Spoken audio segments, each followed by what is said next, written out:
It sure looks like the Jets filled their biggest needs, offensive tackle and wide receiver, in free agency. Does this open the team up to draft Brock Bowers with the 10th overall pick in the draft?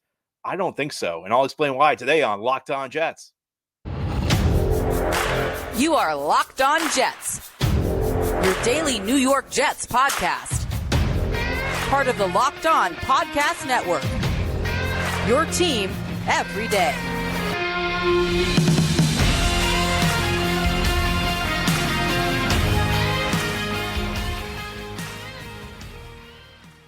Welcome. This is the Locked On Jets podcast, part of the Locked On Podcast Network, your team every day. It's Wednesday, April 3rd, 2024, and I'm your host, John B. from GangGreenNation.com. Thanking you so much for making the show your first listen or first watch every day. Subscribe to the show for free on YouTube or wherever you get your podcasts so you'll get new episodes as soon as they're posted. If you enjoy the show and are listening on a podcast source, please give it a 5-star review. And if you're watching on YouTube and enjoy the show, give this episode a big thumbs up. It helps us out and helps other Jets fans find the podcast. Today's episode is brought to you by Gametime. Download the Gametime app, create an account, and use code LOCKEDONNFL for $20 off your first purchase. Well, today we have our weekly mailbag. Each Wednesday we try to do a mailbag show with listener questions. Thanks so much to everybody who sent in questions. We begin with a question about a hot prospect in the NFL draft. Taylor writes to me, "Hey John, according to mock drafts, in the event the Jets cannot trade down, it's looking increasingly likely that the best available prospect for them at number 10 may well be Brock Bowers. I know you've been down on him in the past. Would you take him, or would you rather the Jets take a lower-ranked offensive line prospect?" And that's a great question. So, one thing I want to clarify when I talk about Brock Bowers is that I'm not down on Brock Bowers, the prospect. I think he's a good prospect. I just don't like him with the 10th overall pick. I think it's a risky value proposition, and a lot of it's because of the position he plays, tight end. And tight end is viewed as not like a high value position. They're the premium positions in this league where you're talking about quarterback, which is obviously the highest premium position. Then you have wide receiver, you have tackle. On the defensive side of the ball, you have edge rusher. For some teams, that's an outside linebacker who rushes the passer, and other teams, it's a defensive end who rushes the passer, and then corner. So those are like the premium positions. Tight end is about as non-premium as it gets. And it's not that you would pass on a great player. I've seen people suggest, well, if Brock Bowers is as good as Travis Kelce, he's worth the 10th overall pick. And of course, you're right about that. The challenge is that we have no way to guarantee that Brock Bowers is going to be as productive as Travis Kelce. And a great player is a great player. There's no question about that. And Brock Bowers is a really good prospect. His production at Georgia, some of his physical traits are outstanding. This is a good prospect. And if we were talking later in the draft, I would have no issue with the Jets picking him. But the challenge, a lot of it comes back to his position. And it's not just the, tight end's a low value position, so you can never draft a player at tight end. I think there are other factors that come into play. I think it's fair to say, I don't think you're going to disagree when I say if the Jets draft a tight end in the top 10, you would expect him to be a consistent 1,000-yard receiver, because if you're just looking for a guy who can get 500-600 yards, there are lots of guys who can do that. Jets have a tight end who did that last year, Tyler Conklin. So you can't just say, if he's an ordinary tight end, it's fine. Well, last year in the NFL, there was only one tight end who had a 1,000-yard season in the regular season. There were 27 wide receivers. So it's essentially saying, if you want a guy who has elite production, he's got to be the best tight end in the NFL. And yeah, fine, there are some years where maybe there are 2 or 3, but the bottom line is this guy has to be like one of the best tight ends in the NFL. Whereas if you draft a wide receiver, he could be the 27th best wide receiver in the league and still be a 1,000-yard player. So there's much greater margin for error. And I mentioned this a few weeks back when I did a show where I went into more detail on Brock Bowers. But if you draft a guy thinking he's Justin Jefferson, and it turns out he's only Garrett Wilson, you're pretty happy with that because Garrett Wilson's a really good player. He's not Justin Jefferson. He's not, a top 3 receiver in the league. Garrett Wilson's a really good player. He's well worth the 10th overall pick. Whereas if you draft Brock Bowers and he turns out to be Tyler Conklin at the 10th pick, that's not great. If you get Tyler Conklin in like the 3rd or 4th round, that's a different story. And part of this is also, Tyler Conklin's fine. Tyler Conklin, Conklin, I thought Conklin was awful in 22, but 23 he had a pretty decent season. So I don't think tight end's really an issue with the Jets. I don't think tight end was the problem for the Jets last year. And I'll take it a step further. So you say, okay, well, fine. You're drafting Bowers 10th overall. Obviously you think he's going to be a top tight end in the league. Well, the thing about that is there's really no way to say that NFL teams know how to scout tight ends well. If you look, Travis Kelce, he was a 3rd-round pick. George Kittle, he was a 5th-round pick. Teams just don't do a good job scouting these. I think if you're looking across the league historically, especially in recent years, um, teams have not done a good job finding the elite talents. Most of the elite tight ends are guys who have gone after the 1st round, whereas every couple of years it feels like there's a guy people say this guy's going to revolutionize the tight end position. A couple of years ago it was Kyle Pitts. A couple of years before that it was OJ Howard. If you want to go back before then, it was Eric Ebron. It just feels like, and I understand, each player's individual, but I think at some point you look at the league as a whole and you say, you know what, the scouts here, there's a lot of groupthink, and they don't really know how to evaluate the tight end position very well. And that's something that's been pretty consistent over the last few years. Over the last 20 years, there have been 32 tight end seasons, 32 seasons where a tight end has produced 1,000 yards. Only 3 of those 32 were delivered by a player with a top 30 pick. And only 2 of those 32,000-yard seasons were delivered by a player with a top 20 pick. And by the way, I mentioned 3,000-yard seasons in total by players by players who were drafted in the top 30 at the tight end position. All 3 of those were one-time deals. Those were career highs. No player drafted in the top 30 in the last 20 years at the tight end position has produced multiple 1,000-yard seasons. So at some point, I think you have to say NFL does not do a great job evaluating these talents. And this speaks, so let's go to another argument that I'm sure people will make, is that the Jets need a player who's going to make an impact now. The Jets, fine. You can say all that stuff. I understand it, but it's worth rolling the dice because the Jets need to get Aaron Rodgers another playmaker. They've addressed wide receiver. They've addressed tackle. If you draft a tackle, the guy may be a backup. If you draft wide receiver, he's going to be the number 3 receiver. If you draft Bowers, he's going to replace Tyler Conklin. And even though Tyler Conklin's fine, that's the biggest upgrade you can have. Well, a couple things about that. Tight ends typically do not come in and make an immediate impact. Only 3 of those 32 seasons I mentioned. So again, last 20 years, 32 seasons where 32 single seasons where tight ends produced 1,000 yards. Only 3 of them came from a player who was under 25 years old. Tight end's a position where there's a big transition. You've got to learn the blocking schemes. You've got to learn the tight end routes when you're lining up in line, but you also have to learn the slot routes and the outside receiver routes. It's a lot to take in. So you can't expect an immediate impact by a tight end. But let me throw out a devil's advocate argument. Let's just say Bowers comes in and is the exception and comes in and plays well immediately. You still need to think about the long-term health of this franchise. Joe Douglas has done a good job building a team with a high ceiling this year. I think he's done a lousy job setting this team up for future success. You have to balance the present and the future, and the Jets have not been doing that recently. And right now, the Jets have a black hole in their future at the tackle position.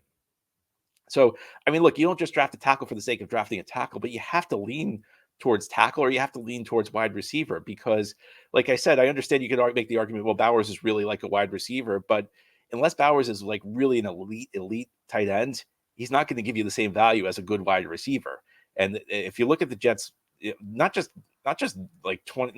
distant future, but 2025, they don't have a starting tackle on this team. They have 1 wide receiver in Garrett Wilson. After that, Mike Williams, is going to be a free agent again. He'll be 30. So this team is not really well set up for the future when we're talking about building their offense. And they don't have a quarterback of the future yet. So I think to use a top 10 pick on a tight end would be kind of like a luxury move because while you can make the argument that Bowers is going to be great, the fact of the matter is that we've seen this over and over that these tight ends constantly get hyped and there's no guarantee he's going to be great. Look, if he's as good as Travis Kelce, it's a great pick, but there's no guarantee he will be. And we've heard over and over, this guy's a lock to be the next Travis Kelce, and it hasn't worked out. I just don't like the risk proposition. I like Bowers as a prospect, but I don't think it's like the right move. I don't think it's the move that makes sense for the Jets. If the Jets had a roster that was more loaded with young offensive talent, I feel like maybe you could justify rolling the dice. But for where they are right now, I don't think it would be the right move. Now, speaking of moves, ahead here on the Locked On Jets podcast, some Jets fans are speculating that John Franklin Myers may be on the move. And I'm not just talking about a trade. Could John Franklin Myers see the spot he lines up on the defensive line change? I'll give you some thoughts on that as we continue this Wednesday mailbag edition of Locked On Jets. Today's episode of Locked On Jets is brought to you by Gametime. Gametime is now an authorized ticket marketplace of Major League Baseball, which makes getting tickets even faster and easier. Prices on the Gametime app actually go down the closer it gets to first pitch. With killer last-minute deals, all-in prices, views from your seat, and their lowest price guarantee, Gametime takes the guesswork out of buying Major League Baseball tickets. They have flash deals. You can save even more with exclusive in-app deals on select seats ahead of the game or event. You can save even more when you choose a section and let Gametime choose the seats. And there's all-in pricing. Toggling this feature shows the total upfront with no surprise fees at checkout. I love Gametime. I've used it myself. I've used it to go see something on Broadway. I've used it to go see U.S. Open tennis. I've used it for the Holiday Bowl when I was out in San Diego visiting family over the holidays. It's just a great app to use. It's super easy, just a couple of clicks and you're done. None of the complicated stuff you deal with other apps. It's fantastic. I highly recommend it. Take the guesswork out of buying tickets with Gametime. Download the Gametime app, create an account, and use code LOCKEDONNFL for $20 off your first purchase. Terms apply. Again, create an account and you redeem code LOCKEDONNFL, LOCKEDONNFL. It's one word with no space for $20 off. Download the Gametime app today. Last minute tickets, lowest price, guaranteed. Thank you so much for making Locked On Jets your first listen or first watch every day. And a big shout out to you, everydayers. This is a daily podcast covering the New York Jets. We have new episodes each day through the week, Monday through Friday, and then bonus episodes once news breaks. Today, we're having our weekly mailbag show. Each Wednesday, we try to do a mailbag with listener questions. Our next question is about a guy who's been on a stalwart on the Jets defensive line, John Franklin Myers. I feel like we mention this every year, but do you think maybe JFM slides inside to give Will McDonald more snaps? Or another option is Reddick plays stand-up will linebacker in what could be a 4-3 or 5-2 defensive alignment. Both moves provide flexibility in scheme and different looks to confuse the offense as well. Not saying it will be the base defense, but a few extra looks to get Will McDonald on the field a little bit more. All these adjustments require he shows us more. You know, I think you mentioned it in the question. It feels like we talk about JFM moving inside every year, and it just doesn't happen. Because we were having this exact same discussion a year ago, and I remember saying that, you know, based on who the defensive tackles the Jets had were, you know, based on the defensive tackles the Jets brought in or did not bring in, I thought JFM was going to slide in more to the defensive tackle spot. And what happened? He lined up for like 30 snaps at defensive tackle. I mean, I think it's pretty clear at this point the Jets coaching staff views him as a defensive end. He has not played defensive tackle much since 2020, and that was the year before Robert Saleh arrived. Ever since Saleh arrived, JFM has pretty much been a full-time defensive end who sparingly slides inside. Very rare. I mean, I'm talking like less than 2 snaps a game. They just don't view him as a defensive tackle. And I understand it because you have to remember when JFM first came to the Jets, he was playing a fair share of tackle. He was kind of sliding between defensive end and defensive tackle, but he was kind of like a part-time player. You know, I think even the old coaching staff with Greg Williams did not view him as a full-time player at the defensive tackle position. You know, he kind of struggles against the run at the defensive tackle spot. I think he's better against the run at the defensive end spot because he's bigger than your typical defensive end in a 4-man alignment. You know, I think that there's a lot of focus on trying to figure out ways to get McDonald on the field. I mean, the challenge with like what was mentioned there is that most of the time in the NFL these days, offenses are running 3 receiver sets, which means you need your nickel defender, who's Michael Carter II, the slot corner on the field, which means you can't really do a lot of 4-3 or 5-2 looks. But JFM's a really important player for making the Jets defense work because he's a big defensive end, you know, and typically in a 4-man defensive front with 4 players on the line, your defensive end is not 290 pounds the way JFM is. So I'd like to think about why do the Jets have JFM as such a big defensive end? And it's because they want their second and third levels to have a lot of speed on defense. They want their linebackers to be really fast, and they want their, the guys in the secondary to be really fast, but especially the linebackers. Well, if you're really fast at the linebacker position, that means you're typically a smaller guy because smaller guys are faster than bigger guys. You know, if you add muscle, it kind of slows you down sometimes. So that means that they need to be smaller, which means you're not going to be as good at shedding blocks. It means you're not going to be able as good at taking on blocks, you know, beating them, which means that your defensive line needs to eat up blocks. They can't let the offensive lineman get to the second level. And I think that's why JFM is so important for the Jets at the defensive end position. And, you know, I mentioned this yesterday a little bit, but if the Jets had signed Jadeveon Clowney, I could see where you'd say, okay, maybe something happens with JFM. Maybe you move him inside a little bit more. Or I kind of doubt it anyway, because I don't think this coaching staff really thinks he's a defensive tackle. But I could see like maybe you trade JFM and that opens up slots for McDonald. You trade for a 240-pound Hassan Reddick. There's a lot that does, But what it does not do, I think, is replace JFM's role. And I think it's a very important role in this defense. Part of the reason Quincy Williams and CJ Mosley were so good last year was the dirty work JFM did. And by the way, he's not just good at eating up blocks. He's also good at collapsing the pocket. Unique player. And the type of unique player the Jets need if their defense is going to run this way. And I think you lose a lot of value by moving him inside to the defensive tackle spot, in part because you don't have a player who can replace what he does at defensive end, but also because I don't think he's as good at defensive tackle. I think the coaching staff has made that determination, and I can't say I disagree with them. Next question. What's your take on Will McDonald? Does the acquisition of Reddick indicate a lack of faith in him, or does the defensive rotation give him enough or insignificant opportunities anyway?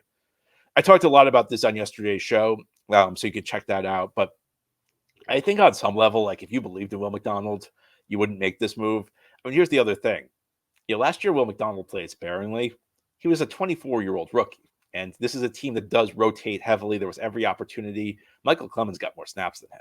And Clemens is a different type of player, different type of role. Clemens kind of fits the JFM role more than McDonald does. But I still think it's telling. You just drafted this guy top 15, and I feel like you draft a guy top 15 because you believe he's going to be an impact player. If you really believe that this guy's going to be an impact player, even a guy as good as Hassan Reddick, are you giving up a third-round pick for him? I tend to doubt it. And I think that at some point you have to say, you know what, this guy was an older rookie.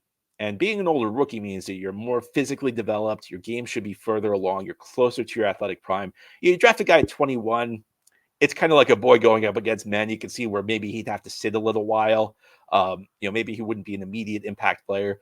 But, people tend to dismiss the idea that age is important when you draft a player. And it's not necessarily the end all. But in a situation like this, where you draft a guy and he's older and he's already 24, you'd expect him to be along well enough that, like, he doesn't need a ton of development, that he could play a role his first season. Like, Jermaine Johnson's a good example. Jermaine was not a huge player for this team as a rookie, but he was a legitimate part of the rotation on the defensive line. He missed a couple games with an injury, but for the most part, he was like the third defensive end, the guy who gets a lot of playing time in the Salah scheme. Right now, Will McDonald's the fourth defensive end, and the fourth defensive end does not play a whole lot.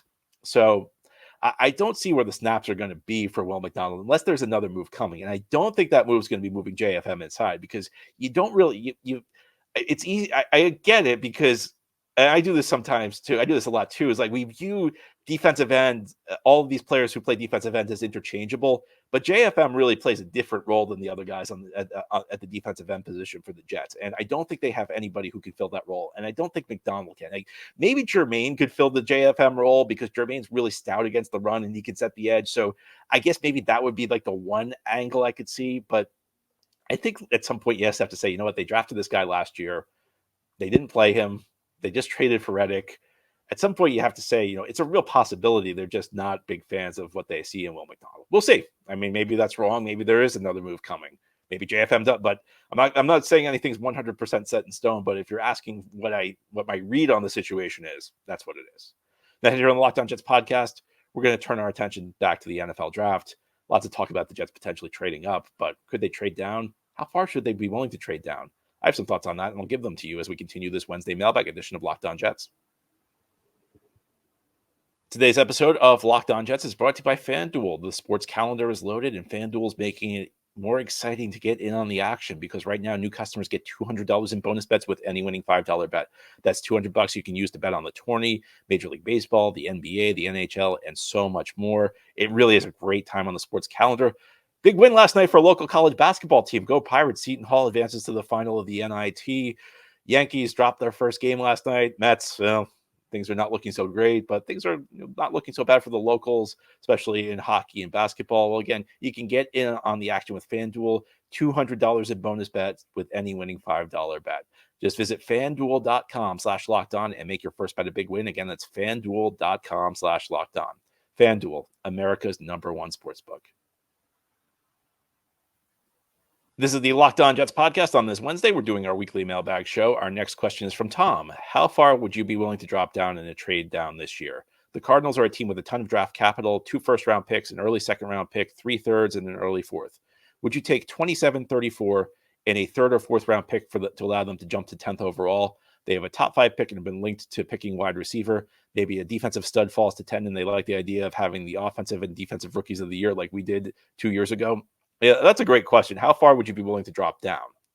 And the question is always, how much am I getting in return? So let's say hypothetically the Cardinals offer 27, 34, and their third round pick. Would I give that up for 10? And the thing is, this would be a really unpopular move because people are dead set on 10. I would absolutely take that trade though. And people would be furious with Joe Douglas. I don't think the Jets will do it because I think the Jets care about appearances like that. I think especially this year. But the reality is that you can get a great player lower in the draft. You can get a great player late in the first round, early in the second round. That's where a lot of the meat of the draft is. It's less likely to find a great player at 27 than it is at 10.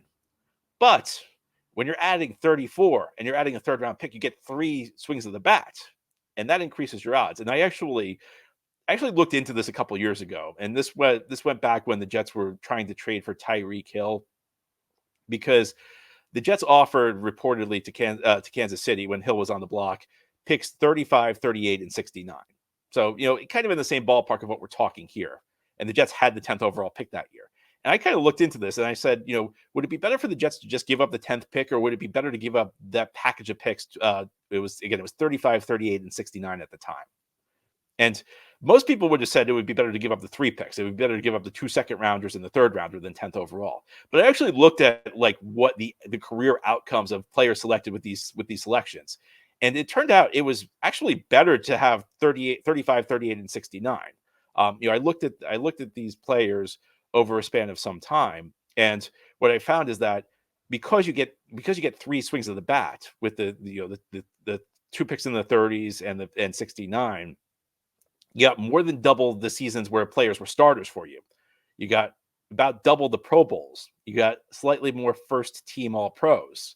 So you actually are much better off. And I think this is one of like the disconnects between conventional thinking in the NFL and the way it actually works. Because I think a lot of fans and part of it's like you study these prospects in the top 10 and you talk yourself into the idea that like to these are the only stars that are going to be in the draft. These guys I'm studying in the top 10. But in reality, if you look every single year, there are great players drafted at the end of the first round. There are great players drafted in the second round. There are even some good players drafted in the third round. And it's better to have more volume later on. Now you should not trade down if all you can get is fifth and sixth round picks. There are not a lot of great players in the 5th or 6th rounds. But if you can add 3 picks, because I say this all the time, I'm going to keep saying it because it's true. I'm going to keep saying it until you believe me. The meat of the draft, it starts in that late first round area, and it continues rounds 2 through the middle of round 4. You want as many picks as possible in that range. I really would have an issue with the Jets trading up this year. I think a trade down would be great. I think it would be a tough sell, though, and I think the Jets have been very media conscious. I think the Jets care a lot about public opinion, so I don't think they'll do it. I think the public opinion is that would be a bad trade, but in reality, be very sound team building. And this is one of the things in the NFL is that it's challenging to run an NFL team because the conventional wisdom in the media and in the fan base about what makes a team win is very different from the reality. And sometimes things that aren't popular are they're kind of like the eating your vegetables of building an NFL team. The things that are popular are kind of like things that give you a sugar high. They may feel great in the moment, but they're not very nutritious for an NFL team. And I'm talking about trading up or giving big contracts in free agency or bringing in a bunch of big splashy names. Those things generate a lot of positive headlines, but they don't always result in wins. I think I would absolutely do that. A lot of people would not. I think the Jets would take a lot of criticism, but I think it would be a very sound team building move. I've talked about how Jets need to replenish the well. Jets need to add more draft capital, and that would be one way to do it if the offer was on the table. Last question. You've mentioned before that improving the pass rush helps the secondary and vice versa. Do you think the same is true for the offensive line and wide receiver core? If that's the case, and assuming they play at a high level, could the additions of Smith, Moses, and Williams all have a multiplier effect on each other? Yeah, absolutely. Same principle. I always say that pass rush makes it easier for the corners because they have to cover. They don't have to cover for as long if the pass rush gets to the quarterback. Corners make the job easier for the pass rush because if a corner covers well, pass rusher has more time to get to the quarterback. Absolutely. Same principle applies on the offense. In fact, I'll put it this way. Last year, the Jets did not have a downfield passing game. There were lots of reasons for that. Part of it was they did not really have a downfield passing threat in the receiving game. But part of it's that, to throw the deep ball, you have to be able to protect because it takes the receivers a couple seconds to get down the field to open up the deep shot, and the Jets could not pass protect last year.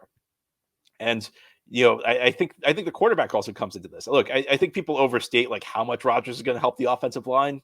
People are acting like you can put anybody out there. You can put the 2023 Jets offensive line out there, and Rodgers would make it work.